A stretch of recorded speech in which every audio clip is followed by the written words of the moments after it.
This is the Nostalgic Future Podcast, where the past is the only way forward. We're two guys in our 40s watching the world pass us by, and we know the only way we'll ever be relevant again is to somehow convince everyone to be as passionate as we are about our pop culture obsessions. We're your hosts, Joe Cook and Chris Marchand, and today is our first Batman episode, the Adam West series. Yes, here we are, another Nostalgic Future episode, really episode number 2, if I can count correctly. Our first episode, for those of you listening, was our origin story. We encourage you to go back and listen to that if you want to hear why we started this podcast. But today's episode, it's all things Batman. Now, Joe, what are we going to talk about? Like, are you sure you want to make this one episode? I mean, this could be just an entire, I bet there are Batman podcasts that exist unto themselves. How are we going to fit this all into one episode? You know, I think what we're going to do is we're going to focus on our Batman stories, because that's kind of what this podcast is about. We're working our way through those things, these pop culture obsessions that shaped us. And I'm going to tell you, Batman was a pretty significant pop culture obsession for me before I was even 10 years old. So we're going to kind of work our way through our personal stories and the different iterations of Batman that we've seen through our lives, and what they mean to us, what it meant to us as kids, and what he means to us as a character today. You know, it's funny about Batman. It's maybe perhaps similar to Spider-Man, which is, what version? And kind of it's becoming this ongoing joke, which is there's just too many Batmans to count. Too many Spider-Mans to count. And it's funny how Spider-Man embraced it to the extent that, like, hey, let's put the whole multiverse idea into our movies itself. We'll just acknowledge, this is kind of getting ridiculous. Which is what DC Comics is doing next year, I guess, when the return of Michael Keaton's Batman in the Flash movie. That's very true. Actually, my son turned to me the other night. We were watching the new Batman, and he turns to me, he's 8 years old, and he goes, I thought the Joker killed Batman's parents, you know? And I'm just like, well, buddy, you know, there's just every story tells it a little bit different. And then I said, it's kind of like how Spider-Man, there's different versions of Spider-Man. Each of them has the same kind of story, but they're all slightly different. You know, Spider-Man ends up with, you know, there's Mary Jane, and then there's, what was the other girlfriend's names? Gwen Stacy, though Gwen Stacy was killed in the comic books, but not killed in the first series of Spider-Man movies. It's confusing. And thus, it's the same way with Batman. And so I think it's really interesting that there's the Dark Knight, there's Miller's version, Frank Miller, and that kind of has continued on till today. But we're going to focus, first of all, before we get to the new Batman movie, we're going to focus on Adam West's Batman. Which, by the way, before I forget, Frank Miller, Dark Knight Returns, when I was, 10 years old, my mom bought me, they had these two, it was like a Walden bookstore or something. They had beautiful leather bound graphic novels, these collection of comics. One was the greatest Joker stories ever told, which actually the audience can't see this, but you can, Chris. It's actually on my bookshelf right behind me. And it's a great just collection. That's really cool looking. Yeah, hardback. That's classy. But those are old. Yeah. Oh, yeah. And it's a collection of stuff from the 40s through the probably early 90s. Gotcha. Yeah. The other book, and by the way, I know that was great for the audience that's listening, but the other book was the complete Frank Miller Batman. Wow. Which I'm absolutely sure that my mom never actually opened the book before she bought it for me. And to this day, probably has no idea how graphic that book is. Now, see, I've never read like those Frank Miller's things, so I'm not an expert on it. But is it kind of R-rated in some ways? Oh yeah, it's dark. It's it makes the new movie look looks like the Adam West movie. So this is part of this ongoing conversation about Batman, which as I was watching the new movie, I'm like, man alive, couldn't they tone this down a bit? So it is interesting to think about how Frank Miller offered us a dark version way before, you know, it's simultaneous with I can't remember his name. Michael Keaton? I'm blanking. Richard Burton. Tim Burton. Tim Burton. Richard Burton. Oh man. You know, Richard Burton's Batman, very infamous from the British Batman. With Elizabeth Taylor as Catwoman. Elizabeth Taylor was Catwoman. She was great. If you missed that one, just, Google it. It's out there. Richard Burton Batman. Tim Burton, hello. Yeah, and Dark Knight Returns, I think, was 2 or 3 years before that, actually. Before Tim Burton? Yeah. Very good. See, and so I don't know how I feel about it anymore. Do I want the grittier, darker version of Batman, or do I want fun, campy Batman? I don't know. Let's figure this out today. Which one are we more nostalgic about? Which one when we think of Batman, like which one fills our hearts? Do we want the Batman that's utterly frightening and could punch our face into oblivion? Or do we want Batman who's the nicest guy around? Well, we are going to get into our Batman conversation. But before we do, we have a rabbit hole update.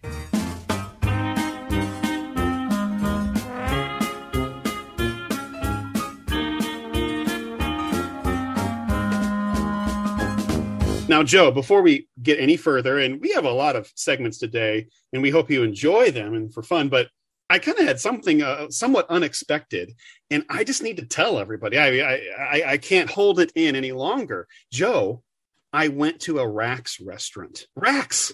I took a trip, a brief couple of day trip to Chicago. I played some music at a church that I used to go to up there, led some music on my way back home. It wasn't hard to figure out. I actually found a YouTube clip of another guy who visited this place. There's a Rax in Joliet, Illinois, which is right. Basically, it was 5 miles off the highway on my way back home, back to Peoria, Illinois. Now, this is a pretty big deal. Tell me why. I want to say how proud I am of you, Chris.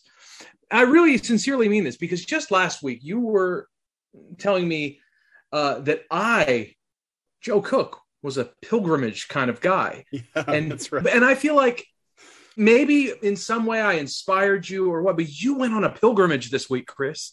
You went to the promised land that is Rax Roast Beef. And tell me, how was it? I thoroughly enjoyed myself. Actually, here's what we can do. I filmed myself, and there's audio of me going, so we can play that right now. I offer commentary of my experience. Let's hear it. So here I am. I'm in Joliet, Illinois, on my way to Rax.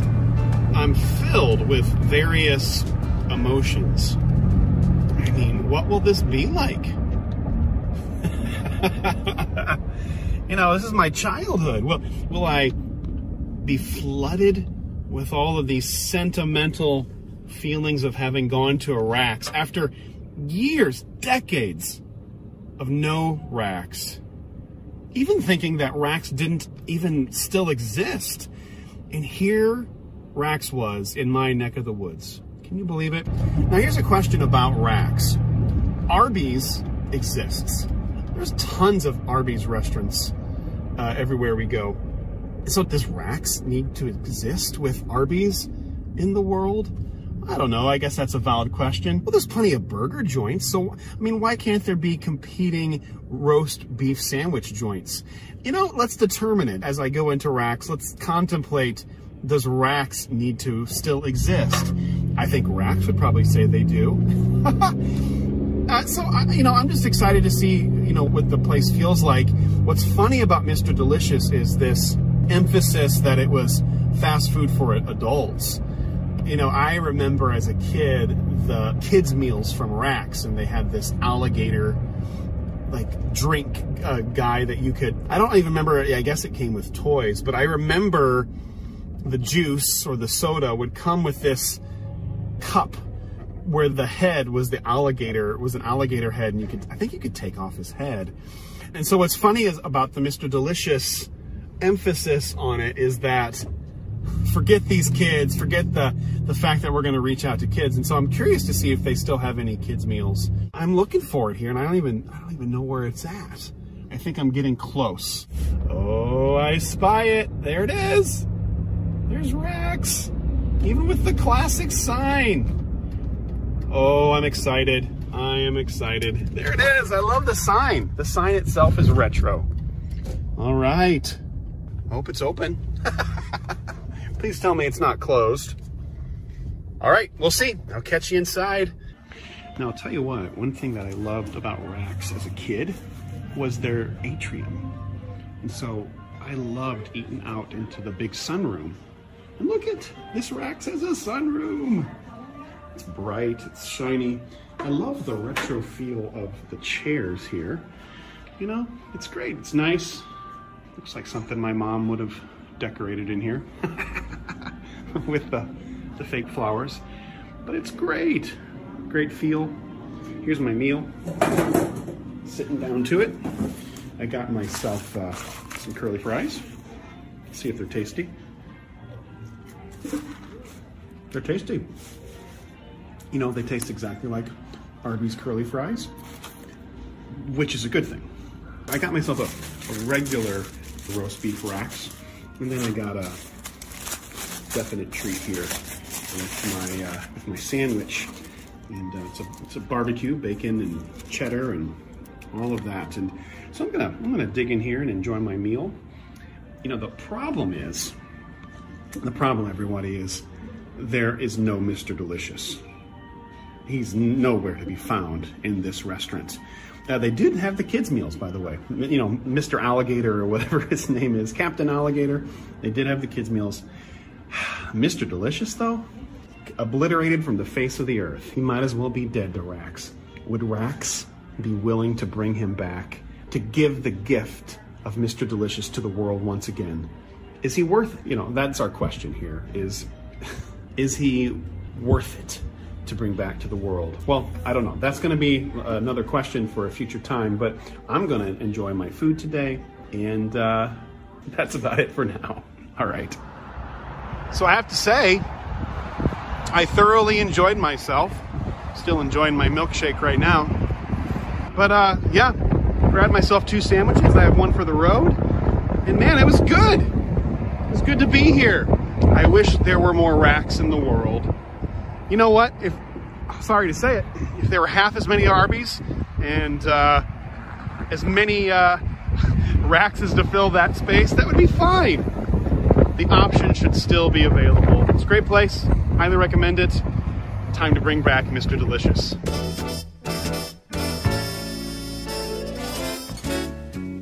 Okay, so that gives you a treat, a little taste. Taste. See what I did there? Of my trip. I mean, I did enjoy myself, and yes, everything tasted just like Arby's, but it was great. My milkshake tasted great. You know, the sandwiches were good. What was funny, you know, I don't know if there's a way we can show people my pictures, but their sign, that like their main sign, you know, out by the road, it's like from the 80s. You know, like they haven't changed a lot of their stuff. I don't know what to do about that, but it threw me back. You sent me the pictures. It looks like it would be like a great filming location for like Stranger Things. Like, you know, yeah. they want to go right back in time. Just go to this Rax. Yeah. Yeah. The other thing that I thought was really cool, I remembered the alligator. That like really jogged my memory. Remember like that, you know, the alligator cup or whatever that they had when I was a kid. Yeah. They still got him. Mr. Alligator guy, whatever. Yeah. So you can get the kids meal. I didn't get the kids meal, but, I should have, just to get the cup, you know, but well, we want to say this to our friends at Rax. We're serious. We still want to work with you. We still want to work with Mr. Delicious. If you haven't heard our discussion about Mr. Delicious, then you probably need to go back and listen to the entire first episode, why are you listening to the second episode if you haven't listened to the first episode? You know, but we also put a video up on YouTube of our rabbit hole from last week, all about this Mr. Delicious character. Check it out. Rax, we want to partner with you. We want you to come along, sponsor us on this startup, this new podcast, this new venture. We want you to come along. We've already given you 2 weeks of free advertising. So we're asking you to believe in us. Believe in us? We want to bring along Mr. Delicious's entire family. I mean, we think they would be characters in whatever the new commercials for Rax will be. There's a whole universe to explore. We're here for that, Rax. Do you hear us? So reach out to us. It's nostalgicfuturepodcast@gmail.com. We want to talk.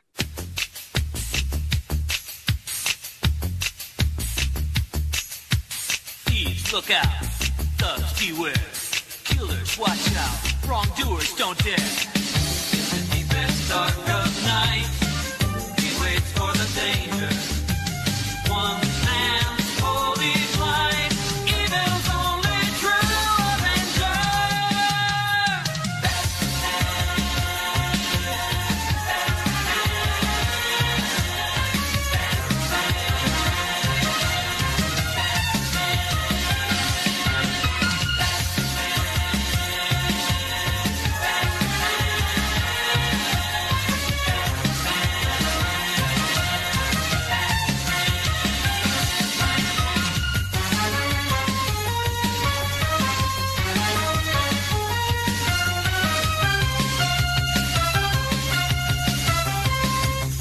Gotham City streets are safe tonight.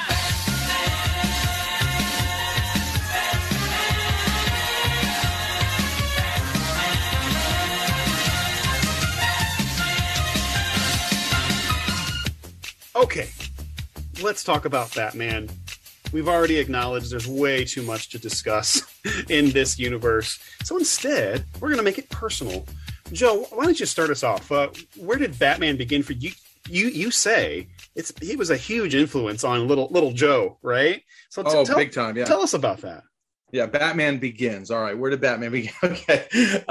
For me, Batman Begins, I'm going to say 5 years old. My first real memories of Batman. So we're talking the mid 80s here. And there was a really popular series of action figures that were out around that time. And I think they were called Superpowers. You remember those, Chris? I think they kind of came in a gold package. Coming from the farthest reaches of the universe to challenge the worst villains on Earth are the most powerful heroes ever in the Battle of the Superpowers Collection. What's this? The dam's about to blow and take Robin with it? Who'll stop the Joker and Luthor? Aquaman! Kenner's new Superpowers Collection. Figures with power action, each sold separately with its own mini-comic. Aquaman's down! Who can help now? A power ring, a power action punch. Defuse the bomb! Can this madness be stopped in time? You decide. I don't remember, but I did have early versions of some of these. When I say early, I mean like the 80s, but I think you're going to say something about Justice League or something around that. There was a cartoon. I think that's what, I don't remember what you're talking about, but I got something in that generation of toys. Yeah, I think that, and it probably was the Super Friends cartoon we're probably both thinking of, which I think was earlier. I think it may have even been from the 70s, but I think they were still running it when we were kids. Gotcha. There was this series of action figures called Superpowers, and it was just that. It was the Justice League versus the Legion of Doom. And it was a great collection of action figures. And even in the 80s, they looked really cool. They were really well sculpted. They looked just like the characters. Some of the later figures that came out in the late 80s and 90s didn't look as good as these mid 80s ones, in my opinion. There was an awesome Batmobile. I had this Batmobile when I was a kid, and they built the Hall of Justice. You could buy the Hall of Justice. I don't think I had that, but so anyway, all that to say, I had a lot of these action figures as a kid, and Batman was a part of that. So for me, early on, I knew Batman as being, with Superman, Wonder Woman, the Flash. It was all of them, but I had the toys for Batman, Robin, the Batmobile, the Joker, Penguin. This is like my first real understanding of who these characters were. Side note, I do remember that you could send like the UPCs or something in for free gifts on these. And I got the Clark Kent action figure and a Superman cape, which I then, jumped off the stairs wearing. No, but so then you fast forward to 1989. Now, 1989, this is a game changer for Batman, for 8-year-old me. That summer, Tim Burton's Batman movie was released. Now, of course, that was starring Michael Keaton, directed by Tim Burton, the same guys that brought us Beetlejuice, another big movie from my childhood. Michael Keaton was a comedic actor up till that point, Mr. Mom, stand-up comedian. It was a controversial casting, which is funny to me now, thinking about how controversial it was casting Michael Keaton when the only other on-screen reference we had was Adam West. So the fact that people were kind of scoffing at a comedic actor is kind of silly in hindsight. That's a good point. Well, and another hilarious thing, I don't know if you know this or not, but in 1988 or 89, when this movie was in production, Adam West was actively lobbying for the role again. Oh no, really? And was really upset that he wasn't cast to be in the Batman movie, and also like went on talk shows complaining about it. Okay. And there were actually Bat fans who were supporting Adam West. This is, probably for a year prior to the movie coming out. And, people have looked back on that historically and kind of looked at, that's ridiculous, to even imagine Adam West being in that movie. And at the time it was, well, Adam West is, for one, he was just so old. Yeah. Well, he was in his 50s. Like 70-year-old Michael Keaton is coming back as Batman next year. But yet, 30 years ago, they were talking about how old Adam West, he was too old to be Batman. And all of that is thrown out the window now. Yeah, fair enough. I think maybe the difference is Michael Keaton is coming back they're not going to try to impress us. I'm interested to see how active, he'll be. Have you seen the photographs of his bat suit? No. I actually, what, I saw it briefly, but okay, yeah. I'm going to argue. I think they're trying to impress us. They're gonna try to impress us. Now, there have been iterations of animated television shows. Do you remember what these are called? Where it's like an older Batman and he's passing it on to a younger Batman. I mean, it was Batman Beyond, Beyond. Yeah, that was a sequel series to Batman the Animated Series. I've seen parts of that show and it's good, and I think that's an interesting premise, right? Does Batman get passed on in that kind of sense? Have you seen the Batman Beyond movie? No, I have not. It's called Return of the Joker with Mark Hamill. I've heard of Mark Hamill. You've heard of him? Okay, yeah. I've heard of that guy. He's done some stuff, He's done a few things. Infamously known as the Joker, right? He often plays the Joker in these animated series. Absolutely. And so Batman Beyond Return of the Joker is one of my favorite Batman movies. Interesting. I'll have to check that one. Probably on HBO Max. Again, free advertising. HBO Max, are you out there? We're right here. So 1989 happens. That movie comes out. Now, it cannot be overstated at all just how big of a deal this movie was to me at 8 years old. And, of course, not just to me. This was huge to an entire generation of kids. But I'm a part of that. And this was big for a few reasons. For one, for me, this was the first real, event movie that I can remember seeing in the theater. And I can remember going to that movie. I remember seeing that movie, how excited I was to see that movie. I remember my parents taking me to Stewart Root Beer afterwards. Like that night is ingrained in my memory. Prior to that, sure, there were blockbuster movies during the 80s, but I was kind of young. I remember watching most of those movies on TV after they had been released. Your Back to the Futures, your Return of the Jedi, Temple of Doom, all those kind of movies. But Batman, and I was old enough to appreciate and understand the importance of going to see that movie. Prior to that, probably the biggest movie I can recall seeing before that was Who Framed Roger Rabbit, which is the first movie that I enjoyed so much that I asked my parents to take me twice. Boy, Joe, our lives are always these parallels. And I remember seeing Who Framed Roger Rabbit as well. That movie was a big deal. Also, this will come back on maybe a future podcast episode. Basically, kids movies that are inappropriate for kids. Who Framed Roger Rabbit? I don't think kids... It's like... That's like the king of kids movies that's inappropriate for kids. Yeah. It's just a fun cartoon with a whole bunch of over-sexualized swearing, violence, dark. It's so hilarious. And I'm like, give me more. I was going to use the word innuendo, but some of it's not even innuendo. No, it's just like, there's the sex right there. Anyway, but that is funny. And we could argue the original Batman was that too dark for kids too, and people have gone back and forth about it. I think nowadays we'll be like, well, that movie's pretty tame. But anyway, keep going. You haven't gotten us completely through yet. Well, yeah, Who Framed Roger Rabbit was big, but nothing compared to Tim Burton's first Batman movie. So what happened was in the 1960s, when the Batman TV series went in the air, this thing blew up, and they called it Bat-mania. And what happened in the summer of 1989 was that Bat-mania returned, and it was everywhere. Batman was everywhere. There was the toys. I remember that Christmas getting the Bat Cave, the Bat Wing. I mentioned last week I had a Sony Betamax growing up. It was the Christmas of 1989. We got our first VHS VCR. And like all the first tapes I got were like Batman videos. Wrap up the holidays with the perfect gift. Give them what they want. The movie of the decade. Who's this guy? The smash hit of the season. I'm Batman. Can somebody tell me what kind of world we live in where a man dressed up as a bat gets all of my press? Batman on video cassette. The gift you want to give. The gift they want to get. Specially priced at stores everywhere. Anyway, you know, he was everywhere. Batman had his own cereal in 89. It came with a bank. Like it was the Batman. You ever see that Batman bank? You remember that at all? I'm trying to remember. It was just Batman's torso up, and you can stick a coin in his head. And they had like they put like stickers on it so that you could see his eyes. And I always remembered the stickers for his eyes were crooked on mine, so Batman's face looked like warped.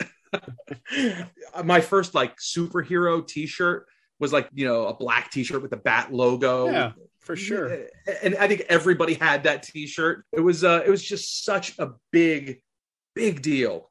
Magazines, trading cards, of course, comic books. Batman ruled the world in 1989. A quick little aside, I probably had a T-shirt like that too. And I'll tell you what, like, I just probably never felt cooler.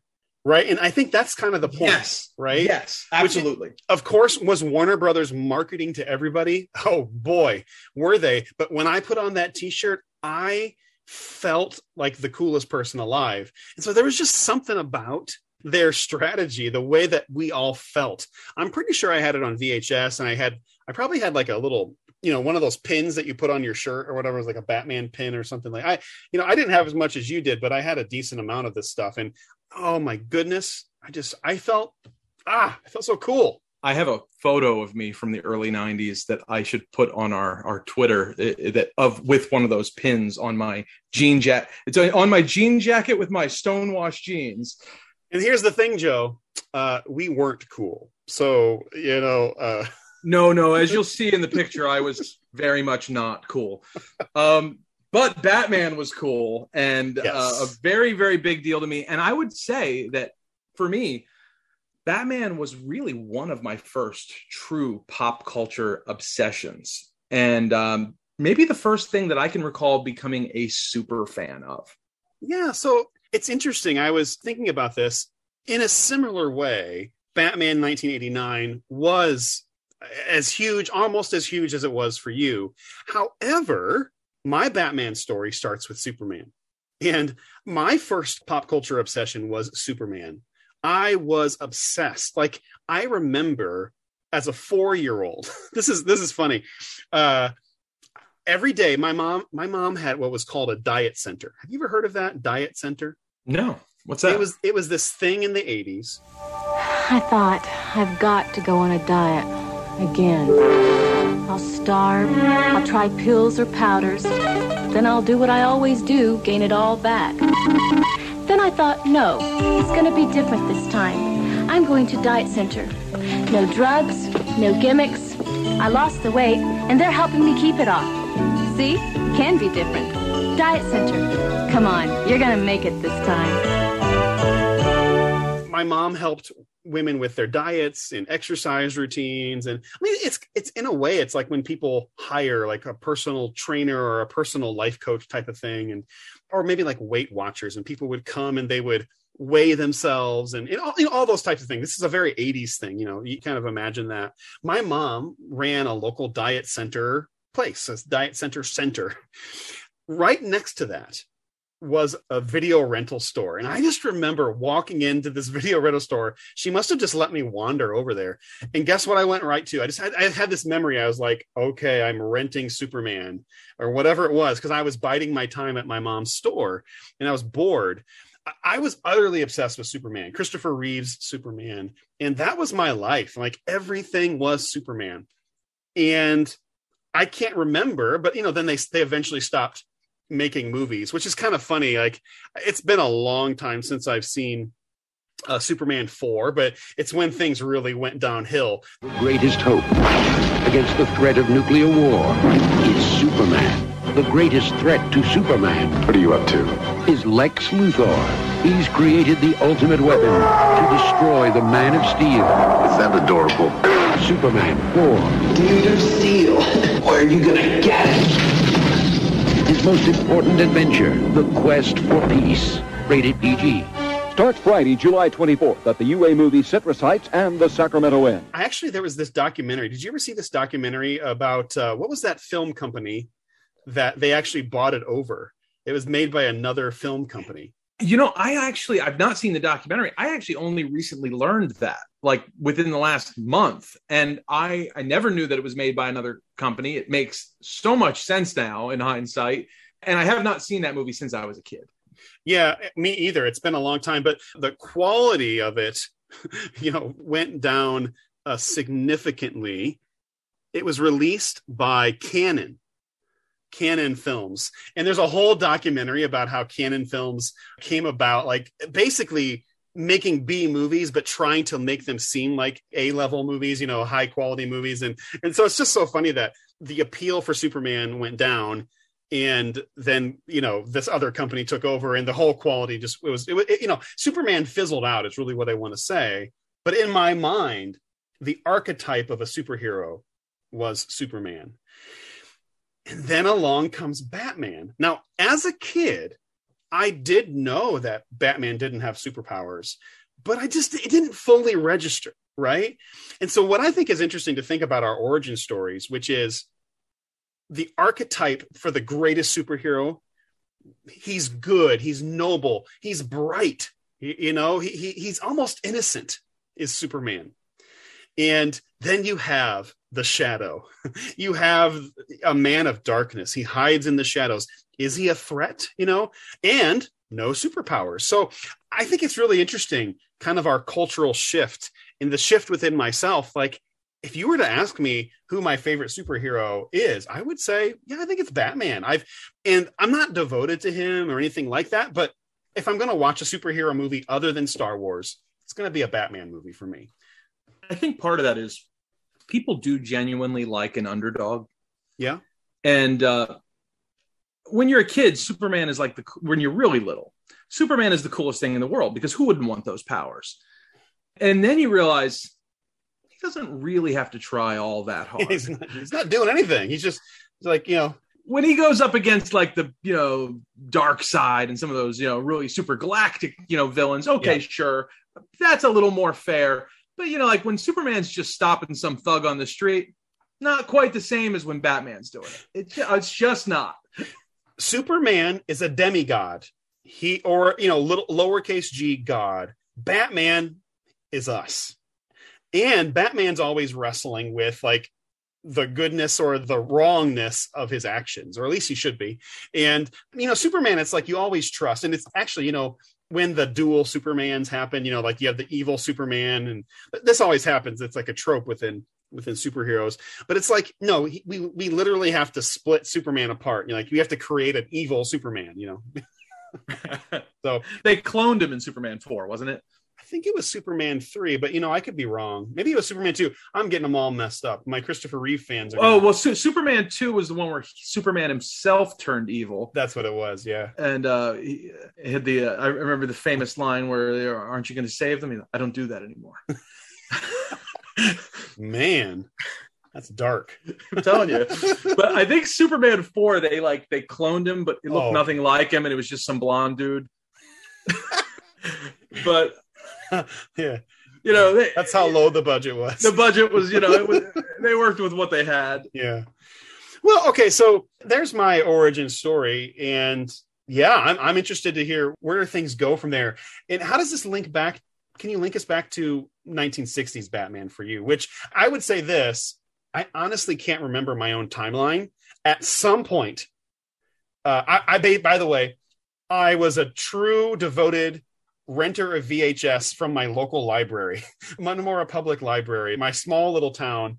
There's nothing I love more than going in there. Like, this is where I watched Laurel and Hardy and Abbott and Costello and all these old films, and I just find things. Well, guess what? They had the Batman movie, the 1960s Batman, 1966. Is that correct? Yes. It came out shortly after the first season, before the second season. So in between the first and second season was the movie.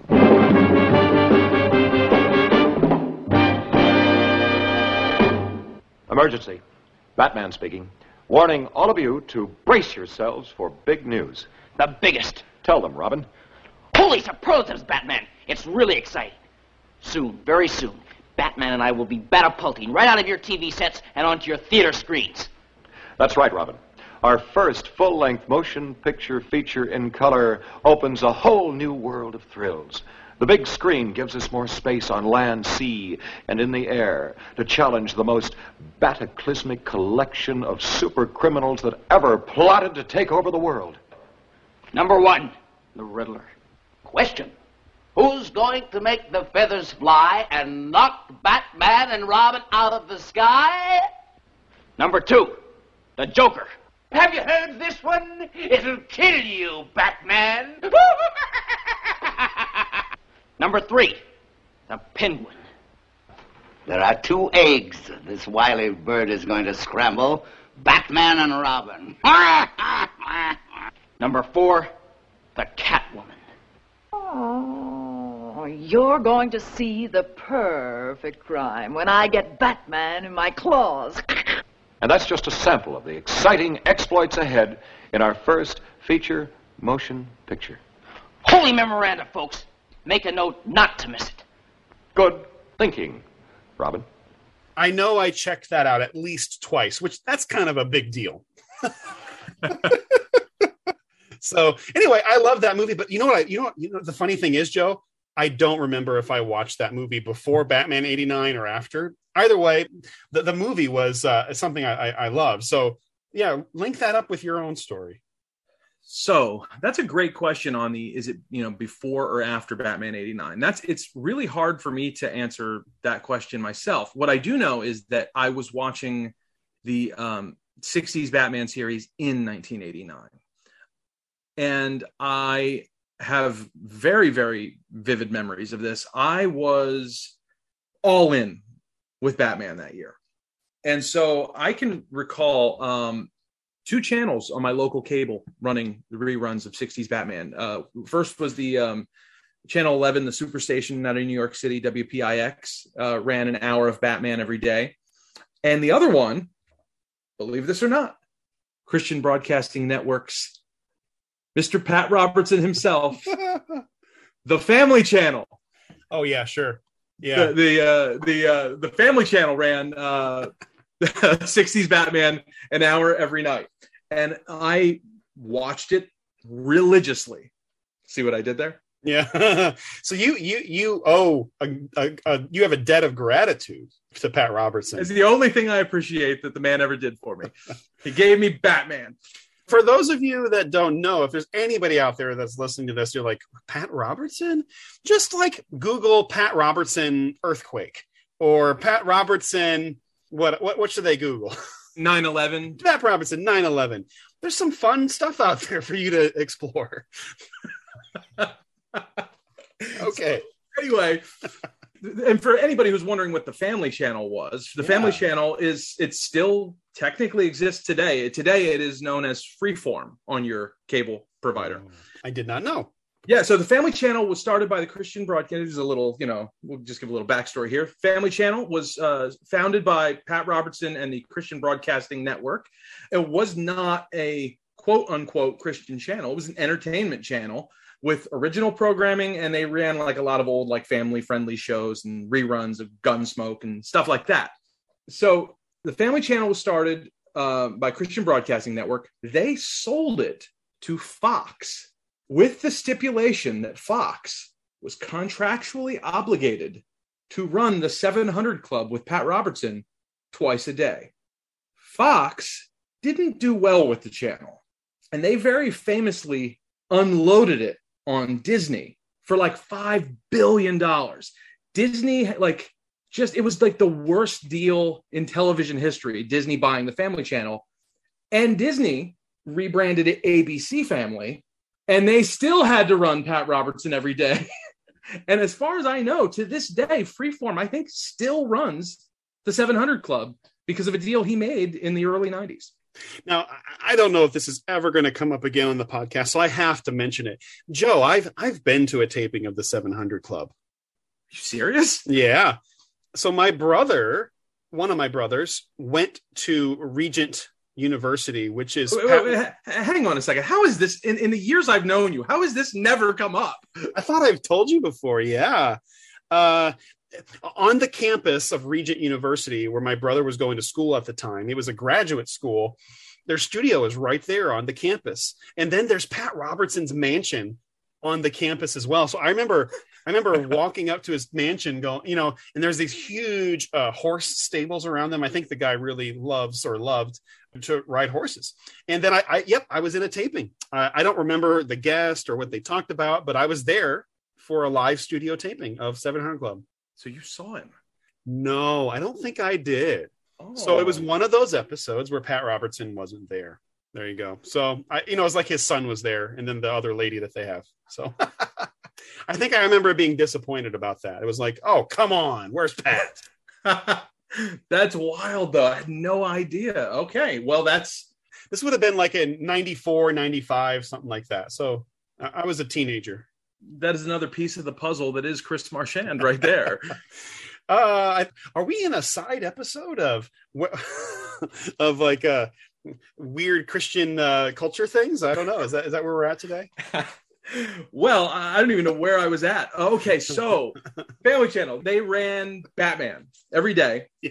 And I watched it, and I actually taped it a lot. And I still have like a number of tapes that I originally recorded off of the Family Channel and WPIX of that Batman show. So I was a really big fan of the 60s series. I knew it was, even at like 8 years old, I knew it was really goofy, but I still loved it. It's a fun show. Now, I don't think I quite fully appreciated how ridiculous it was at 8 as I did this week rewatching it again. We'll get to that because I don't think I've watched it really since I was a kid. So it was kind of an interesting thing to approach it at 41 years old versus 8. So I will say this, I didn't have as much access to cable in the various channels growing up. So I knew about the show. It was like this thing that people talked about. I just didn't get a chance to watch it. Right. So it was not available to me like it was to you, probably because, you're on the East Coast, you have some bigger markets and it's just a little more easily accessible. And with that in mind, I think this is funny to talk about because actually in the last year, I rewatched Tim Burton's original Batman. And the other night I watched through most of Batman Returns. So I have some Tim Burton in my brain. It was so interesting, that conversation of old Batman, it's like it went out of style, like nobody's business, because guess what? Tim Burton's Batman, that's gritty. It's dark. And it's so funny. Like, I found my rewatch of Jack Nicholson as the Joker. I'm like, oh, this is really campy. Like, this is over the top nuts. It's not the same kind of style of campiness for sure. It is certainly darker and heavier, but you know what? Tim Burton yucked it up in that movie. I mean, he really did. He created a slightly goofy movie for sure. Anyway, that's just my little side there. Well, I will say, and I've never admitted this publicly, I was such a fan of the 60s Batman in 1989 that for that year for Halloween, I wanted to go trick-or-treating as the Adam West Batman. But I was disappointed because when I went to the store, all they had was the Michael Keaton costume. Of course, yeah.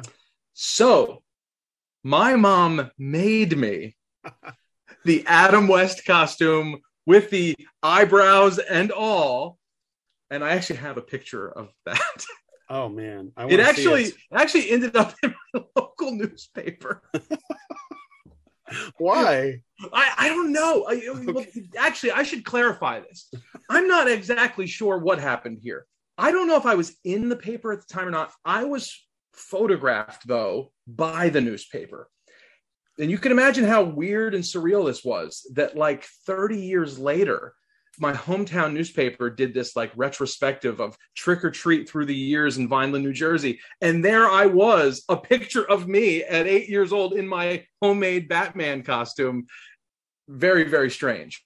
But anyway, so I have a couple pictures of that. When I was really young, my mom made me my own Superman costume. So, and she gave me eyebrows. I had huge eyebrows as a little 5-year-old. I was like, woo! Did you do the Christopher Reeves, like kind of the curl in the hair thing, you know? Absolutely. And I have naturally curly hair. And so it's like, yeah, give that little kid that, you know, the little curl dangling. I had to have the curl. I had to have it. It had to. It was, you know, it was required in the 1980s. If you were going to be Superman, had to have the curl. Exactly. So I went trick-or-treating as the Adam West Batman. The following year, 1990, I went as the Michael Keaton Batman. I was Batman 2 years in a row. So I have a couple of like kind of personal stories of just these events that happened in my life that were really big. And the first one, I'll say, my parents, if they're listening, I've never actually talked about this with them. So I have a theory about something that happened, and I want to share this. Okay, so when I was a kid, we lived in South Jersey. We were like between Philadelphia and Atlantic City. So I do have a lot of memories growing up because there was a lot of events and concerts and things down in Atlantic City, or those casinos down there. And I saw Frank Gorshin, the actor who played the Riddler on 60s Batman. I saw his stand-up routine at a casino in Atlantic City. And I remember this. Now, I should say I don't remember it well. I was old enough to, I very, very clearly remember being there. I couldn't tell you a joke he said. But what I can tell you is that in the middle of the show, he went into his Riddler. He did his Riddler walk. He did his Riddler laugh. He did his riddle me this. And he talked about being the Riddler. That I remember clear as day. Everything else I kind of forgot. But I remember seeing the Riddler on stage when I was a kid. Now, what I want to say about this is I have a theory. Several months prior to that, maybe even a year before that, my parents had went to see him. Now, my theory is that they didn't want to take me because, you know, they didn't know if it was a, you know, family-friendly kind of show or whatnot, and they weren't going to take me to a stand-up comedian at 8 years old. That's my guess. And I understand that. But what happened was, now, after the show, my parents went to like the casino lounge and they met Frank Gorshin. And they never told me. I suspect that my parents were riddled with guilt that they didn't take me with them, and they met this guy who was, you know, was huge to me. And felt so bad that the next time he came around, they took me to Atlantic City to see him. The only reason I know that they met him is because they took my grandmother with them, and she slipped and told me like years later. I didn't know that till I was an adult that my parents had met Frank Gorshin, which honestly is pretty cool. So Mom and Dad, if you're listening, we're good. I forgive you. It's all great. Now, as a kid, would you have known Frank Gorshin? Like if they would have said that name, you would have. So I don't know that I would have known things like that at that time. Absolutely would have. Yeah. Oh, that's so interesting. I did know who Adam West was, right? I did know that, but that's so interesting. I would never have been able to tell you the name of the Riddler. But I did watch the show every single day. And yeah. And his name would pop up, right? And then you can see it. And you can see it. Yeah, that's fine. Yeah, okay. That's a great story. Now, again, I'll say this.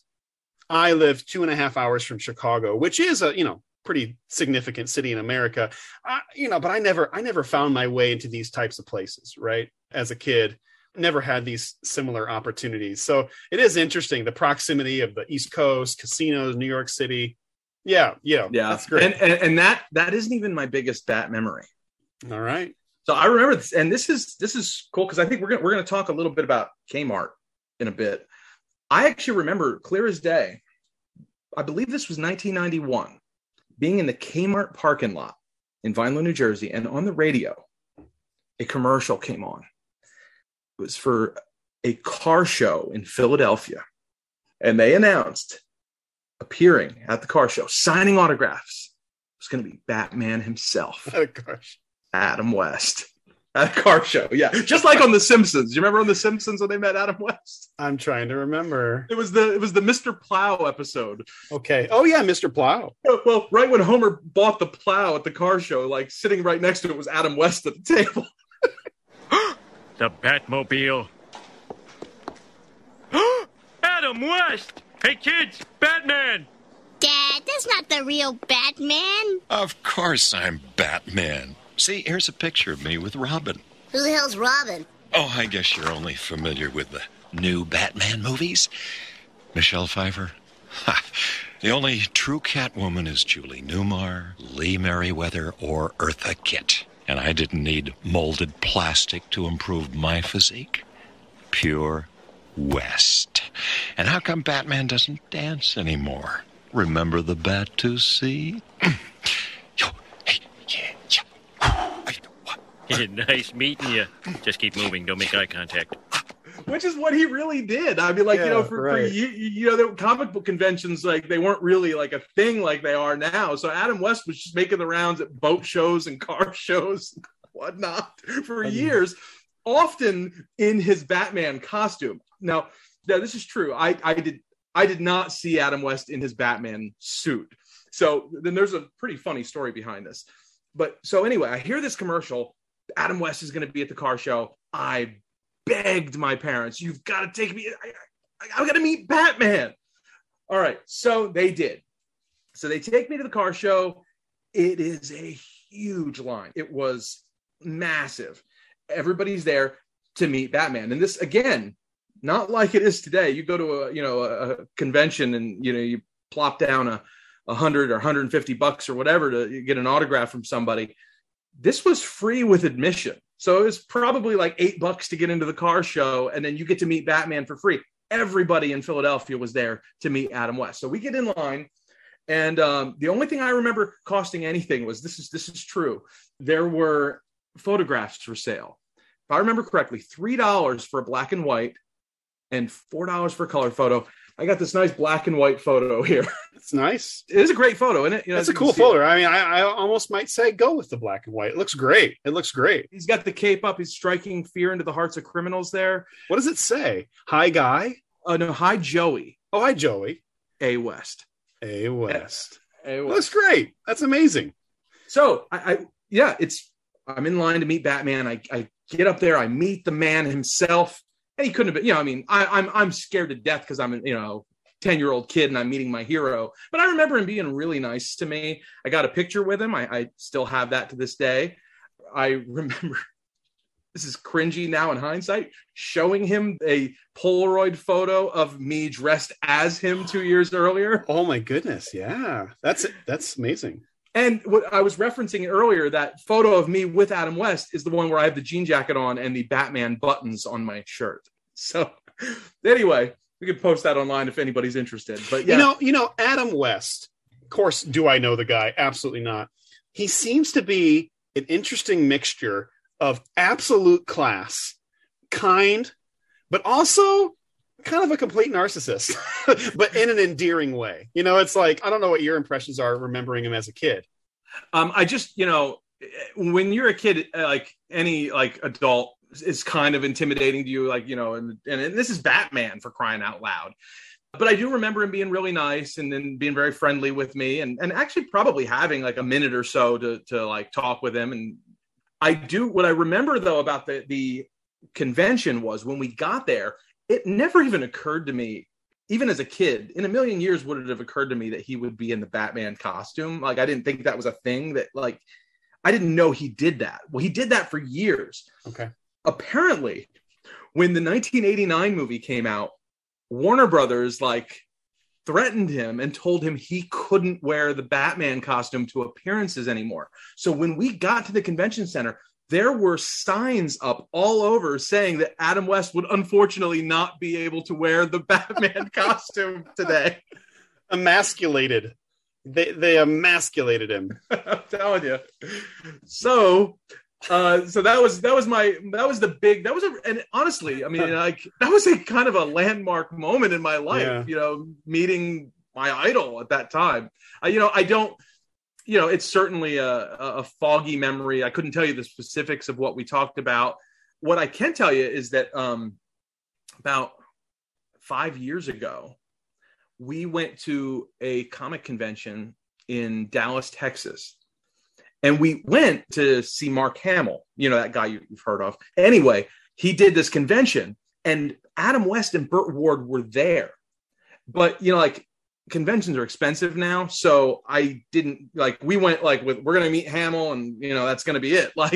Yeah, Joe, we grew up in the golden age. We got to meet our stars for $8. Now it's kind of like, oh, that's $250 for the afternoon, or whatever it is at these conventions. Or I don't know what the actual prices are, but our photo op with Mark Hamill was probably 10 seconds long, and there were 1,000 people in line getting their 10-second picture. You know what I mean? Yeah. But what I remember from 5 years ago, we were in line.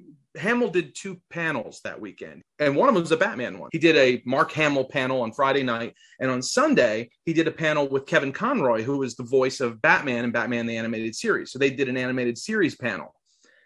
We attended both of those. While we were in line for one of them, the panel that was happening right before Mark Hamill's was Adam West and Burt Ward. And so I remember asking my wife, would you hold our spot in line? I'll take Joey into the panel so he can see Adam West and Burt Ward. It'd be kind of fun. I haven't seen Adam West since I was 10 years old. It would be kind of neat to see him again. So we went in and we sat down in this panel, and it was really cool. It was just people asking him questions and them reminiscing together on, their time as Batman and the Boy Wonder. And I remember Adam West actually kind of taking a little bit of a friendly shot at Burt Ward because they had a feud at one point. You remember that? I do remember that, and I read that was in this documentary that we watched, and there's little glimmers of it. Now I don't remember all of it. I do remember part of it was that they were kind of stepping on each other's lines. Was it back in the TV show? Or? Well, no, this happened years later. Gotcha. Burt Ward wrote a tell-all book that got into more of the sexual adventures of Batman and the Boy Wonder, with basically fangirls and stuff. Gotcha. Yeah. And Adam West was really upset about that. And I remember during the panel, Adam West making a very wholesome, given a very wholesome answer to a question, saying that he remembers it differently. Anyway, so it's funny because at that time, my son had never actually seen the 60s Batman, but I just wanted to take him in and show him, these are who these guys were. He knew them. You know how Joey knew them? Because they had done the voices of younger version on SpongeBob of Mermaid Man and Barnacle Boy. So which was those characters were voiced by Ernest Borgnine and Tim Conway. But apparently in a SpongeBob episode, they did an episode where those characters were younger, and it was a parody of 60s Batman, and they got Adam West and Burt Ward to do the voices. I'm ready to rule the world and its riches. Not so fast, Man Ray. We've got a little surprise for you. What do you make of this, Barnacle Boy? Tangled timeline, Mermaid Man. You old coots provided me the perfect distraction. Now, prepare to be disappeared. Sounds good on paper, you purveyor of pure evil. But fortunately, we all know what happens to paper underwater. Barnacle Boy, the tartar sauce. So he knew them from SpongeBob at that point better than he did from Batman. So it was kind of cool. Anyway, all that to say, that was, I think, April of 2017. 2 months later, Adam West died. Oh, wow. Yeah. Yeah. And so it was, and I don't think anybody knew he had leukemia. He had been sick. Okay. And so it was this weird thing, but I'm so really thankful that we had a chance to see him that close to the end. And it was almost like this bookend thing for me, because that was such an important part of my childhood. And then to getting to share Adam West with my son right before we lost him, it was just kind of a surreal experience. Yeah. Hey, you know what? Before we get any further along, I think it's time for another Delusions of Grandeur. And now it's time for Delusions of Grandeur with Mike Love of the Beach Boys. In Rishikesh, India, when the Beatles and myself were there, I was sitting on the roof one night talking to Paul McCartney, and he was basically saying that, Mike, you ought to take more care in your album covers. You know, we really didn't get into it then. We take a photo or let the company come up with some horrible art like Endless Summer. And I said, well, you know, Paul, we always sort of cared more about what went inside. She thought that was a pretty cool answer.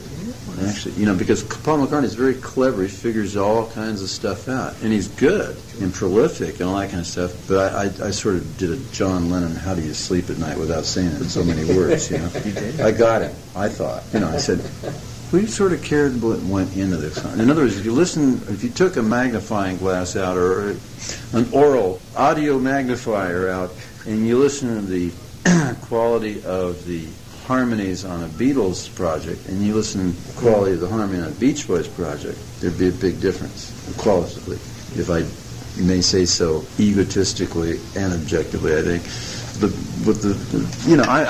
We just took a lot more care about that stuff. That doesn't mean that we're more commercial or better or anything. It's just that was our focus. This has been Delusions of Grandeur with Beach Boy Mike Love, brought to you by the Nostalgic Future Podcast.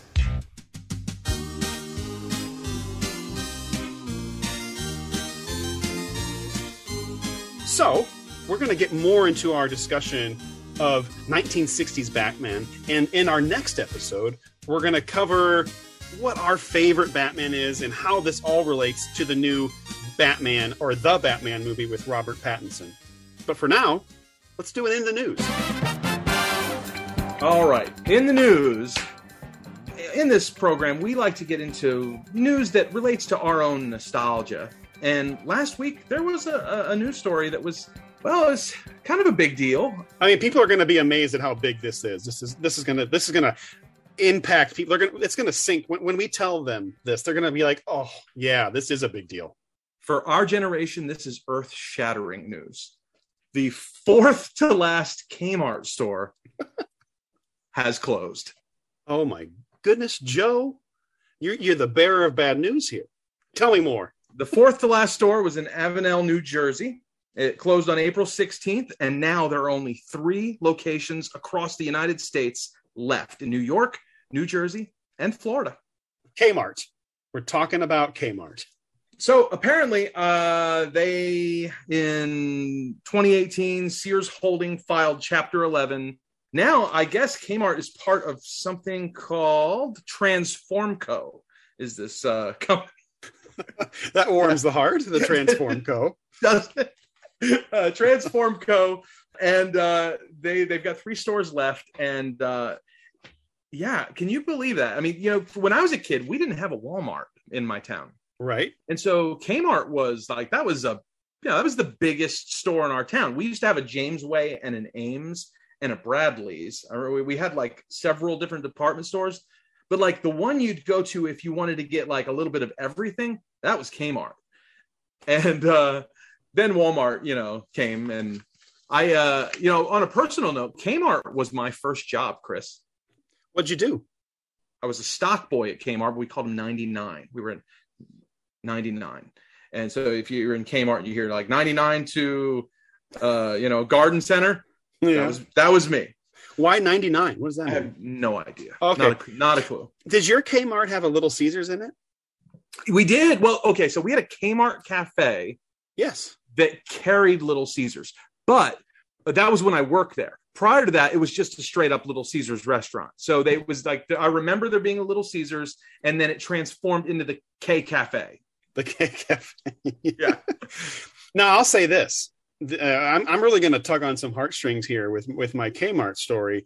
Number one, my uncle, my one of my mom's brothers, he is a manager of retail stores like this. He currently works for another large company beginning with K, Kohl's, and he's like a regional manager, right? You know, so like he's basically in charge of all these stores around his region, like, and he's kind of like the head guy there. Well, guess what? Guess where he got his start? Kmart. And I remember growing up, like being proud that my uncle Stan, are you out there, Uncle Stan? he was the manager of our local Kmart in Peoria. And it was like this source of pride. It was like, yeah, hey, Uncle Stan, manager at Kmart. When you walk into Kmart and you see all those clothes in order, you know why those clothes were in order? It's because my Uncle Stan, he knows what to do. He can run that place, tight ship. He's the commander of Kmart Peoria. Commander with a K. With a K. Now, here's what happened, though. And I think he maybe, he bounced around to other Kmarts. You know how these jobs work. You don't always stay in the same place. You're trying to work your way up. There was another Kmart in a small town called Washington, which was closer to where I lived. And here's where the heartstrings get tugged. It was like that Kmart died an 8-year death. Like, it just took years. And I remember just driving by this Kmart, and it was funny. I was starting to date my wife, and I would go, "Oh, Kmart." So it was dying that far back. Oh, it was just years. And what was funny is I remember going into Kmart every now and then, all right, I got to get some toothpaste. I'll just go into Kmart real quick, or whatever it is, deodorant. And it was like the amount of product on the floor was just shrinking. And like, it just felt like the different segments. It's like, how come there's so much space in between all these segments? Like, are they selling anything anymore? There was just like a Martha Stewart section, because I don't know if you remember, like Martha Stewart had a Kmart deal. So it was just kind of funny. It's like the garden section was just like, I think there's 2 hoses left in the garden section, and that's all there is in the garden. It was Martha Stewart, Kathy Ireland, and Jacqueline Smith. It was the trinity of Kmart spokespeople. Yeah. I remember the last time I've been to a Kmart, it's probably been about 4 years. When I lived in New Mexico, we actually still had a few. We had one in Tucumcari that we stopped in once or twice. One in Albuquerque, I know I went to once, and we had one that we went to actually every now and then in Farmington, New Mexico. And that one was actually pretty nice. Like, they really kept up with that store. I don't know what they were doing different, but that was like a fairly, good store. The one in Albuquerque's, I think the last time I've ever been to Kmart, we stopped at the one in Albuquerque, and it was the saddest shopping experience of my life. Now bear in mind, this is like probably 2017, maybe 2018. Like, that's pretty recent. Recent. And I remember going to the electronics department, and it's just like old stuff on the shelves. Yes. Like, it looked like a Goodwill. Like, it looked like, or an old Radio Shack. Like headphones from 1997. But not even like that, because it was just kind of thrown out like randomly. There was no order to it. And there was this, and mind you, the store was not going out of business. This is how it always looked. And there was this big bin of DVDs, and I'm digging through it, and I pulled out a VHS tape for Survivor Season 1. I love it. There you go. So the whole world, all of our listeners, we're all lamenting this with a big sigh of, "Oh, Kmart." Right? We're doing a funeral march. Now, again, hey, Kmart, if you want to advertise, we're here. I'll tell you my favorite story from working at Kmart. My best friend in high school and we both got hired there together and worked there. I was there for about a year and a half. He was there for about a year. So what happened was my grandfather passed away in 1999. The week that Star Wars Episode 1 came out, Phantom Menace. And I had already bought tickets to Phantom Menace. I had stood in line a week before and bought tickets. My grandfather died. The funeral was the same day the movie opened. And I just didn't feel like going. So my friend who I worked with, he came to the funeral. And I said, "Hey, I've got tickets to Phantom Menace. Do you want to go?" He says, "I got to work tonight." And I said, a bummer. He goes, "I really want to go." I said, "Well, I mean, they're yours if you want them, but he no called, no showed and went and saw Phantom Menace. Anyway, my friend got fired from Kmart for going to see the Phantom Menace. It'd be funny if he tried to get a job at Kmart now. Like, he's like, hey, and then they're like, they're looking at him like, no way. No, our records show. Our records, yeah. Now, my quickly sentimental story about K-Mart is I specifically remember buying my copy of the combined Death of Superman comic. You know, not completely hardback, but kind of like a nice version of it. Whatever, you know, like kind of like a nicer paperback version of it, of the combined Death of Superman story. And I remember buying it at K-Mart. So there you go. That's my sentimental journey there. Anything else K-Mart related that is worth reporting? We were really not careful in layaway. Just letting anybody know, if you shopped there 20 years ago, we were really not careful with your stuff. I just had to get that off my chest. I remember, this is terrible, but like I remember like layaway was upstairs. And so like people would bring stuff to layaway, and then they would call us in to bring the stuff upstairs, and we would play catch with like everything, like porcelain dolls and stuff, and just chucking it up the stairs. And the other guy would, sometimes he'd catch it, sometimes he wouldn't. I remember they used to stack televisions really unsafely high up there. And this is not like, you know, TVs like we know today. These were heavy TVs. And I remember being in a TV avalanche once where the TVs came crashing down over top of me. And like, I had to wait till somebody came up to help me dig out. Oh, yeah. Kmart, gonna miss you. There's a new old friend in the same old place, with a brand new name and a brand new face. Changing for the better, keeping the pace with the way you live today. Now Kmart is Big Kmart. It's a whole new fashion, a whole new style. It's all new faces that make you smile. It's the brands you love. Martha Stewart every day. Sesame Street for kids. Kathy Ireland and Jacqueline Smith fashions. Penske Auto Center, and a whole new way to love them. Discover the difference at Big Kmart. Will there be anything else, sir? Big Kmart. Oh, this is big. Discover the difference at Big Kmart. There's a better way to save today. You're inspiring me, Chris, because with your pilgrimage to Rax, I've got one of the last Kmarts is just 3 hours from here. Yeah. And it makes me wonder, should I just go, you know, to say goodbye? Because we know they're not going to be there long. Yeah, you can document it. You can see what's in the bottom of their VHS bin. Yeah.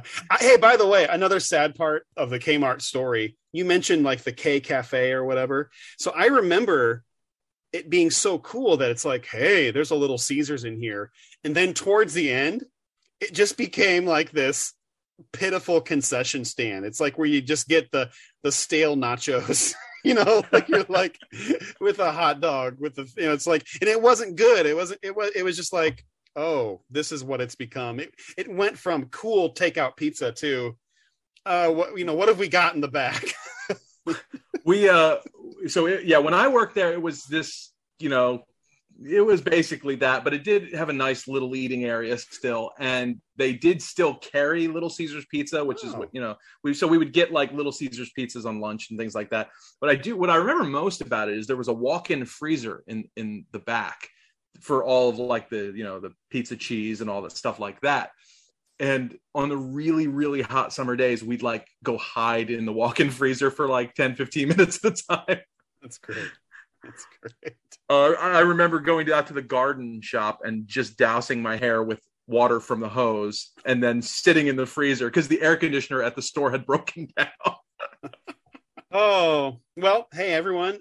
Joe, can you let people know what is our email address or find us on Twitter? We'd love to hear your own Kmart stories. Do you have your own? Absolutely. Yeah. Reach out to us. Yeah, drop us a line. We are on Twitter at Past Future Pod because at Nostalgic Future was not available because apparently that album has made it impossible for us to get any kind of Twitter handle with the words nostalgic and future of any variation together Thank you, Dua Lipa. Dua Lipa.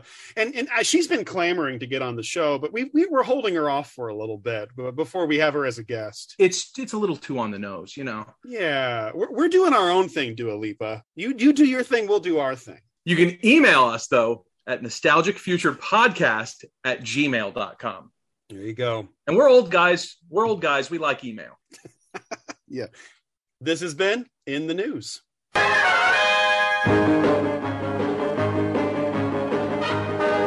Okay, so Joe, 1960s Batman, you have already said you were more fully immersed in it than I was.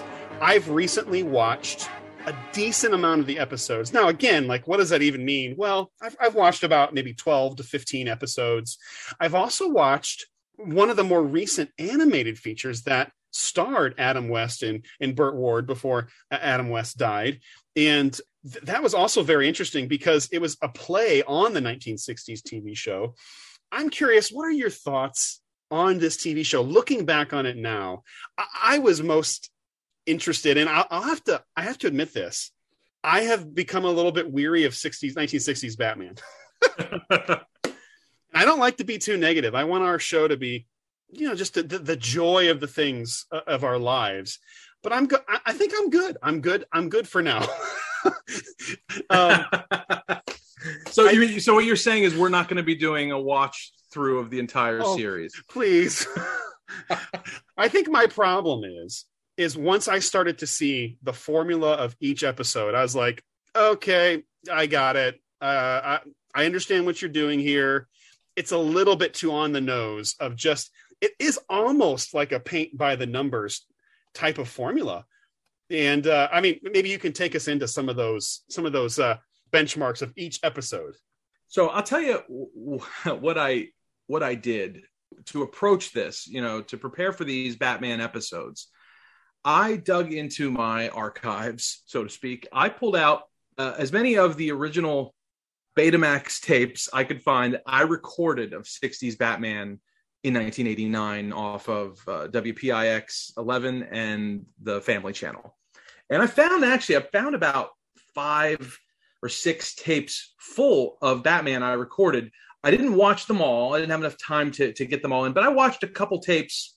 I watched quite a few episodes. So I wanted to try to go back, and because I had such a love for this as a kid, and I have not watched the series itself since I was a kid.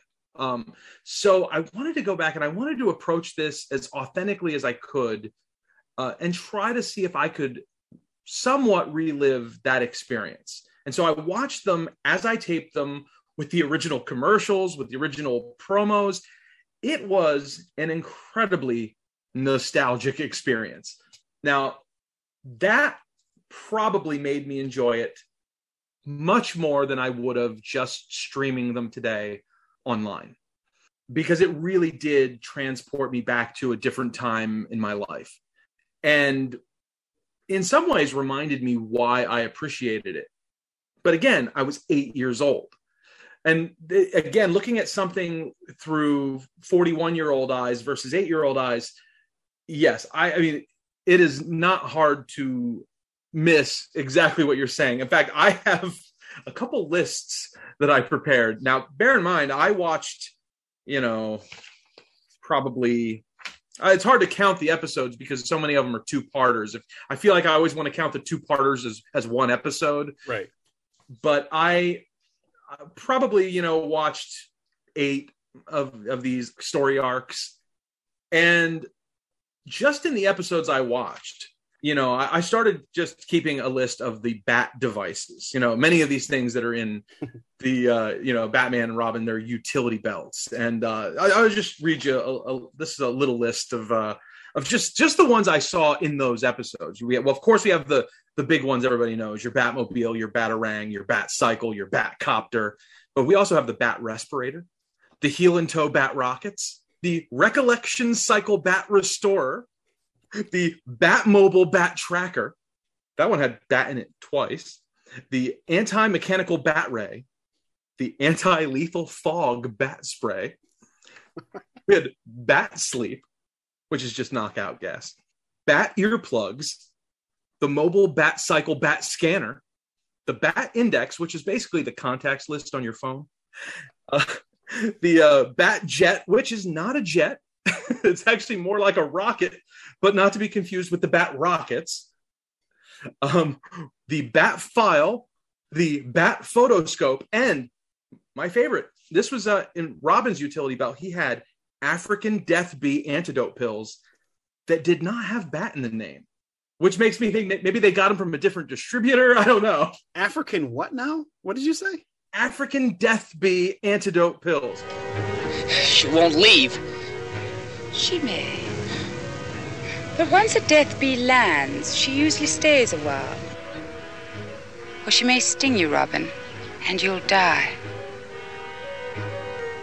The grooviest thing happened, Governor. What happened? The bee stung Robin. Well, you'd better take him up to the girls' dormitory and let him perish there.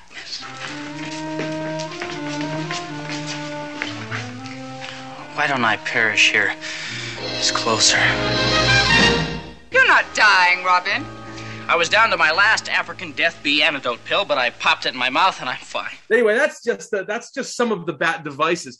And most of these, mind you, he keeps them all in the utility belt at all times. It's a very versatile belt.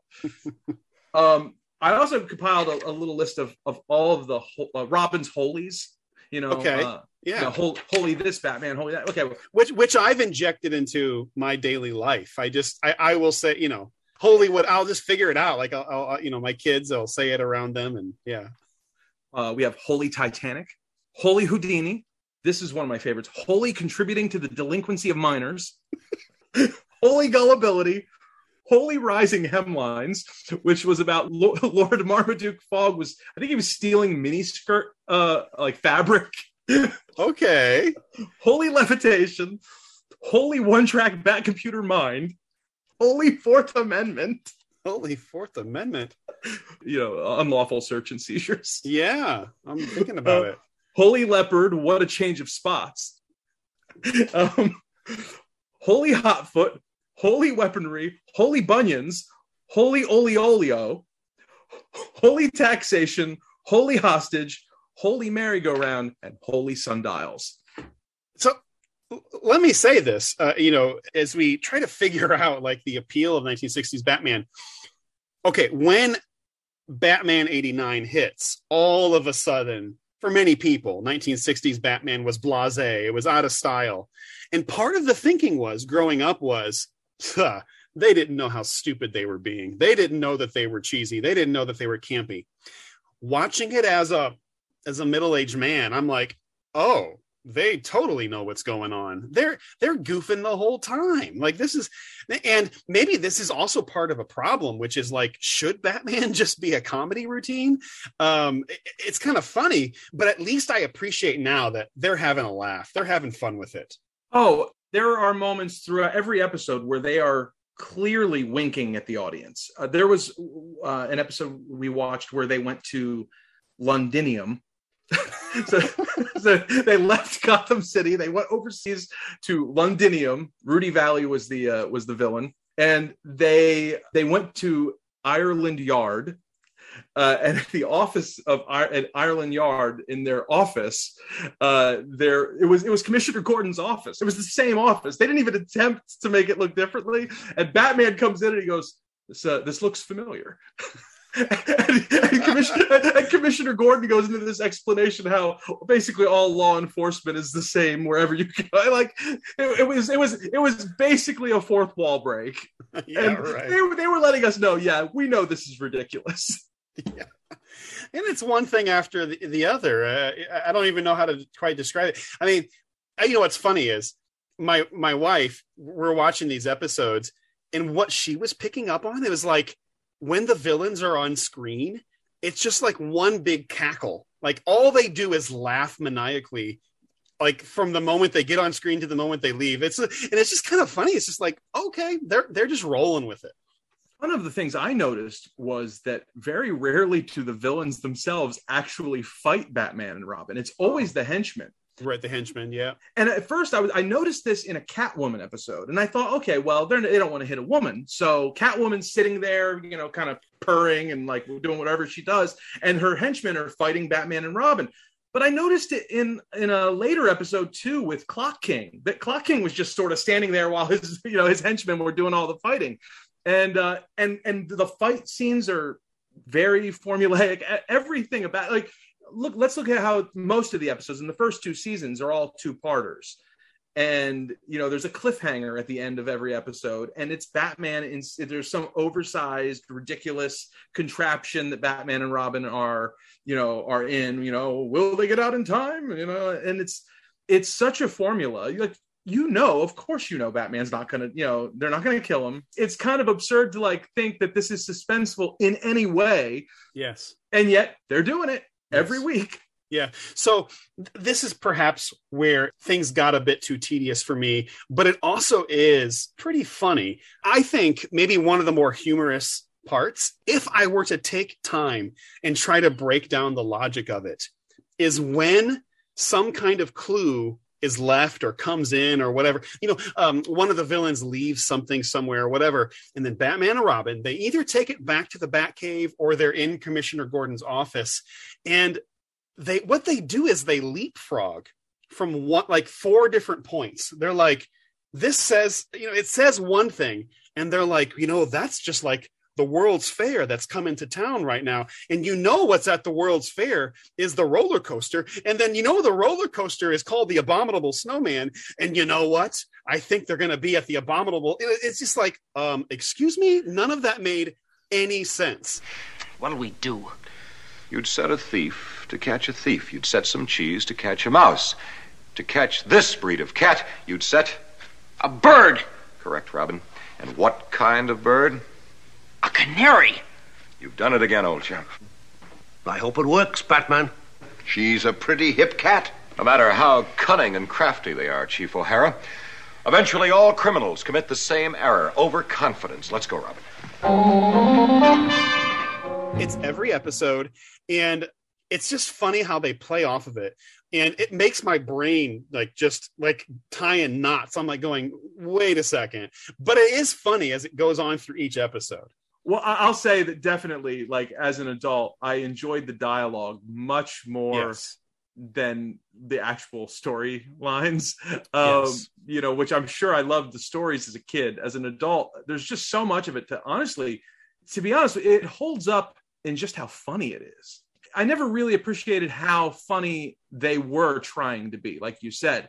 And I think maybe that was a wink to the parents watching with their kids, which you'll find. I mean, how many shows do we watch, with our kids that, our kids don't get the jokes, but we do. And it's like, oh, they threw this in there for me. I think there's a certain amount of that going on with 60s Batman. Did you ever get around? Did you see any of the season 3 episodes? You know what? I didn't with Batgirl. Yes. I didn't get a chance to. Okay. So what I'll say is you may have enjoyed 3rd season a little better because they changed the format that year. Oh, good. And I'll tell you what they I'll tell you what they did. They you know what? They must have listened to my concerns. They took them in consideration. Well, what they did is they went down to a 30-minute. Well, it was always a 30-minute show, but it was on twice a week. But I think they went down to once a week, and there was no cliffhanger. They were just a 30-minute story. And so it was much faster paced. Everything resolved much quicker. And whereas in the first couple seasons, some of the episodes could really feel like they were dragging out. It didn't have that feel at all in the 3rd season because it was just bing, bam, boom.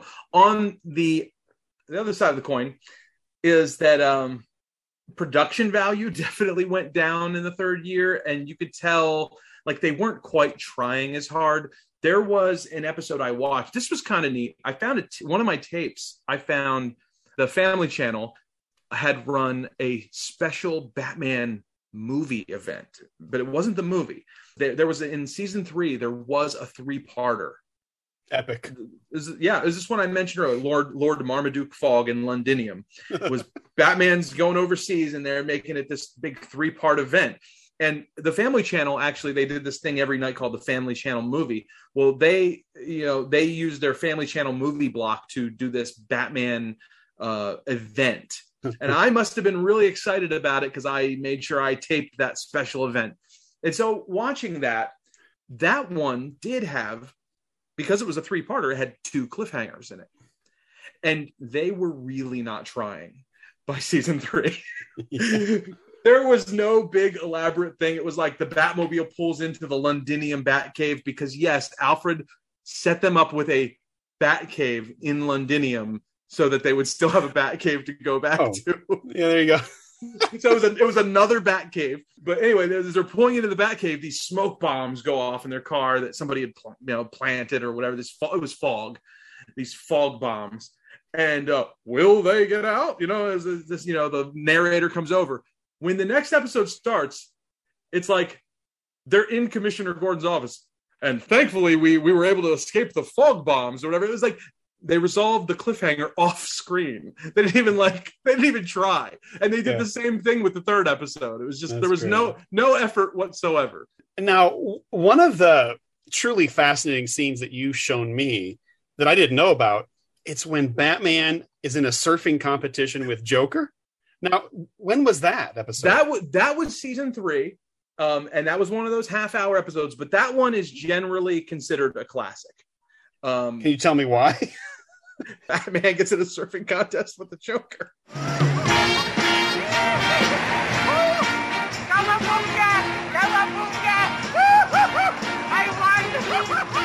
I won! Batman came in second! The order of finishing isn't what counts, Joker. Why not? Why not? Losers don't come in first. I've tallied all the judges' points. You got 1 for being the more colorful surfer. Batman got all the rest, including 50 for avoiding a dangerous hazard, a shark. Oh, big deal. A simple deal, thanks to the shark-repellent bat spray in my utility belt. Well, what about my tricks and my technique? You mean my tricks and my technique? All transferred to you by that nutty surfing experience and ability transferometer. Oh. It was just a little joke. Some joke, kidnapping me. Get out of here. Now, I immediately thought of Happy Days. I'm like, is this the jump the shark moment?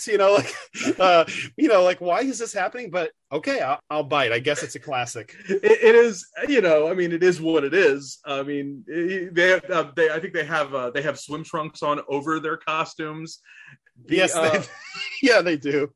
They actually sold they sold action figures of surfing Batman and Joker. Yeah. If you've ever seen those, it's hilarious. So Batman and Joker always on the verge of killing each other. But you know what? Things have calmed down enough so that we can have a fun surfing competition. Why so serious? Exactly.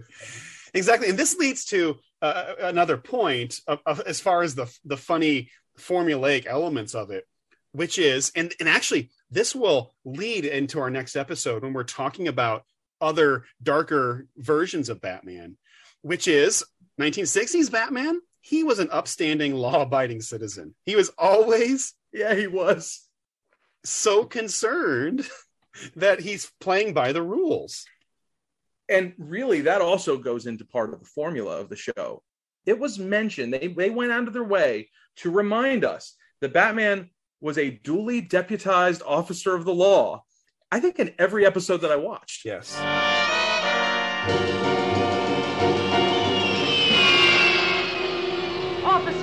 Officer, I don't understand this. How come Batman gets away with driving so fast, cutting around corners, going through lights? Why, if I did that, I'd be in jail the rest of my life. Batman is a duly deputized officer of the law, ma'am.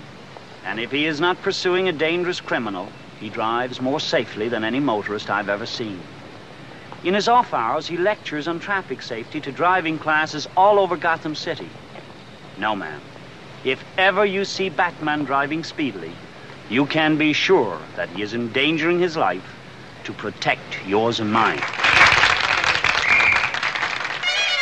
Which is really funny when you think about the newer Batman films, which is always the conflict. Like Commissioner Gordon, let's say, in the newer films, he definitely utilizes Batman. He needs Batman, but The public is always, the public doesn't know what to do with him.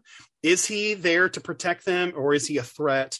The police forces don't really like him very much. We see that in the Batman film. I mean, most of the officers that are shown, there's a scene in that movie where Batman is with the whole entire police force, and everybody else sort of resents that he's there, and they resent that Jim Gordon is sort of, vouching for him. Yeah. As opposed to in 1960s, it's like Batman and Robin, they're cops. Yeah, they're cops, and it's basically like the police forces. They're basically helpless at all times, and they're like, "Thank you so much for being here. Our civilization would collapse without you." And then Batman's like, "Yeah, I know." The Irish captain. He's just like, "Well, I just didn't even know what I was supposed to do. I'm just going to sit here and wait until Batman shows up." That's Chief O'Hara. He's the chief. The most inept chief in existence, but thankfully Batman is there to save the day. So there was a line in I watched we did a 2-part Catwoman episode. It was Hot Off the Griddle, The Cat and the Fiddle. And there's a line where Commissioner Gordon, they're in the office with Commissioner Gordon and Chief O'Hara, and they're talking about how there's all of these cat-related crimes that had happened, and Chief O'Hara goes, "Well, what does it all mean?" Yeah, that guy still has a job. Amazing. What does he go home? What does he go home and think, what am I going to do tomorrow? Just show up and wonder what's going on. Oh my goodness. Well, there you go. You know what? One thing that I think is worth bringing up that you brought to my attention, and I do think this is significant, is, and I did watch this episode with the time, Mr. Time Guy, whatever he is, but guess what? The Clock King. Of course, I get it wrong. Now, there's so many villains, right? I could have named an actual villain anyway. There's so many of them. But guess what? Those episodes were written by Bill Finger, who is, we might say, the original, the creator of Batman. And again, it's murky, right? Was it Bob Kane? Was it Bill Finger? But there's a whole documentary out there, which I enjoyed a few years ago. And I just think it's significant to bring up his name. I think we should be remembering Bill Finger's name. What do you think? Absolutely. And it is a great documentary. It's called Batman and Bill, and it's available on Hulu. And I'm sure some of you listening have seen it. If you haven't, check it out. It's one of my favorite documentaries from the past few years. And it's heartrending. It's tragic. It's really sad. But the basic story is that Bob Kane had an idea for a character named Batman based on, he saw the success of Superman, and he wanted to sell this idea. And so he thought of a bat. But when he thought of Batman, his version of Batman looked nothing like the Batman we know. He wanted to put him in a red suit. He had blonde hair. He looked nothing like Batman. And he had none of the story, none of the backstory, any of it, none of it was fleshed out. He went to this friend of his named Bill Finger, and he worked with Bill Finger. Bill Finger redesigned Batman, and he turned him into the Batman that we know. Bob Kane sold the character under his name and hired Bill Finger to write the comics. Bill Finger wrote countless original Batman comics. I mean, for decades, working under Bob Kane. And Bill Finger created everything that you know and love about Batman. He created, Bruce Wayne, the Batmobile, the Batcave, Gotham City, Dick Grayson, Robin, all these things, most of the villains, and so much of the mythology of Batman was by this guy, Bill Finger, who never got any credit at all and died. Basically, he died poor and in obscurity, lost seemingly for all time to never be known as the true creator of Batman. And really, it was even decades after he died before his family was able to sort of vindicate him and get him credit. And the Batman versus Superman movie is the first time that Bill Finger was ever given credit. And he's still to this day, he's credited as created by Bob Kane with Bill Finger, even though Bill Finger did create everything, basically. The reason that this episode is important is because the episode, the two-parter was the Cock King. That's a whole different movie. Yeah, that'll be the next generation. Like Who's the new Batman villain? Whoa, they're going way too far this time. Yeah. the Clock King. We're trying to keep this PG, folks, but sometimes we can't help ourselves. Okay. So the reason that these episodes were important, the Clock King's crazy crimes and the Clock King gets crowned, these episodes were co-written by Bill Finger. And they're the only time in his lifetime that he ever received official credit for writing anything related to Batman. So the only time anybody ever saw his name in his own lifetime was on the screen in these two episodes. And it was a really big deal for him personally.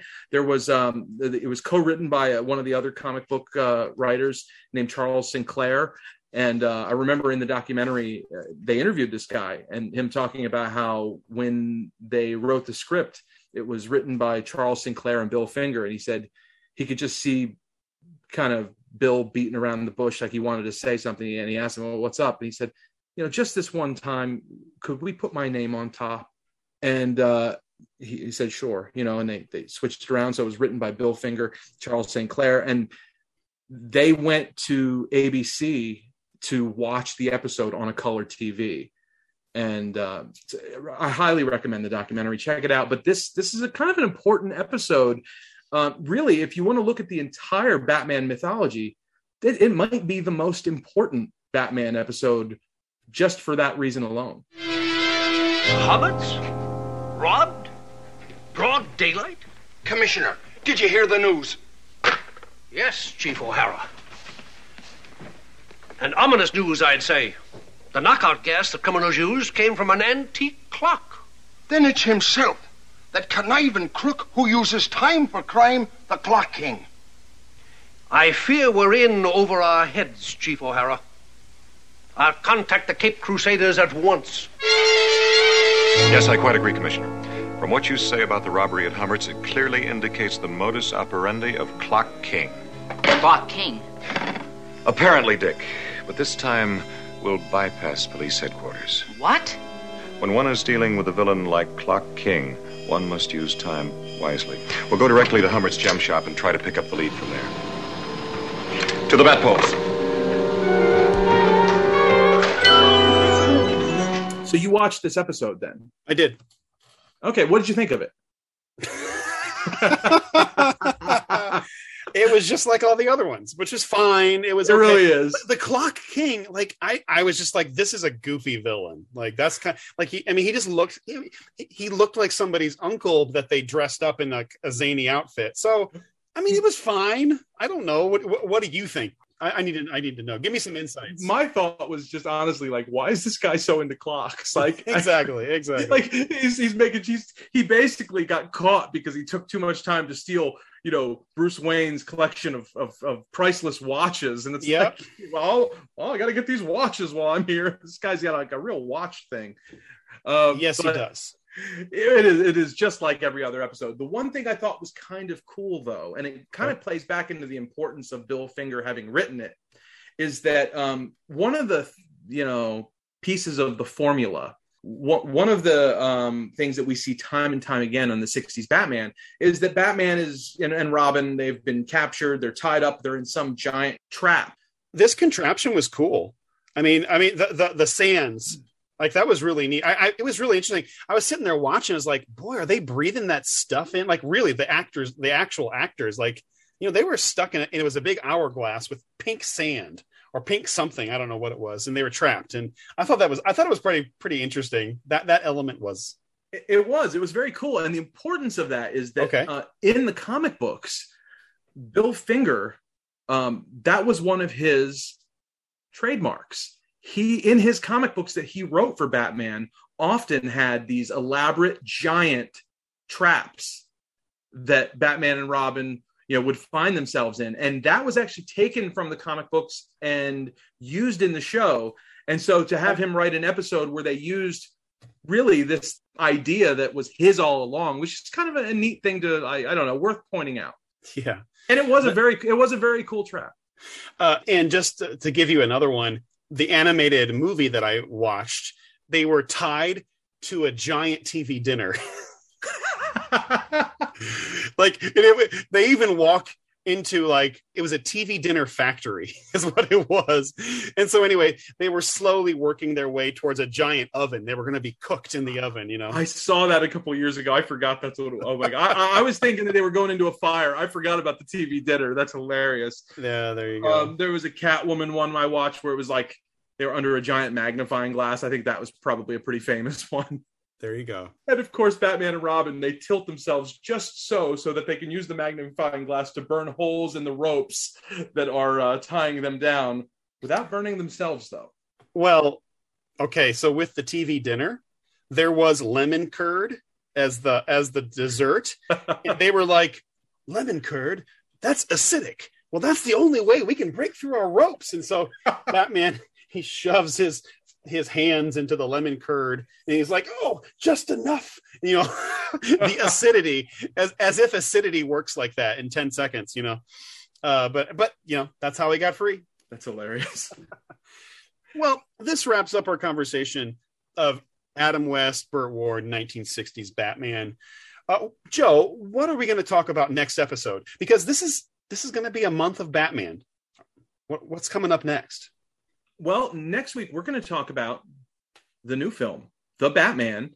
And there's going to be elements of 60s Batman that are going to come up because it's impossible to talk about something that dark after watching something that light. For, you know, it was almost a jarring experience for me to watch 60s Batman all weekend and then to see the Batman film. And yet I found elements of 60s Batman in The Batman. And I think we'll talk about that. And yeah. We'll talk about our favorite Batman as well. Like when we think of, you know, we've bounced back and forth with different versions of it. So we want to try to hit on that, but we're also interested in your own Batman stories. Feel free, again, find us on Twitter, email address, share with us when you think of Batman, or what is your own Batman story? The one when you think of, that's my Batman. Maybe you're from a different generation, or maybe you're from an older generation and there is no other Batman other than Adam West. So yeah, please hit us up on Twitter or our email address. Thanks for joining us. We'll see you next time on the Nostalgic Future Podcast.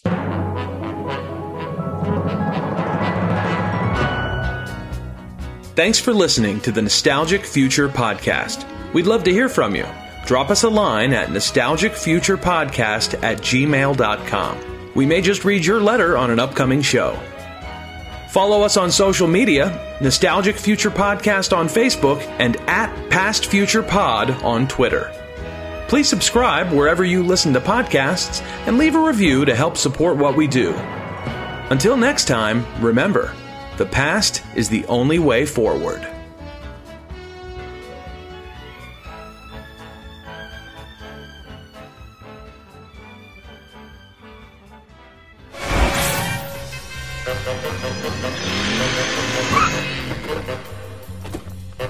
Not so fast, old chum. But we're in a hurry, Batman. Jaywalking is extremely hazardous, especially at night.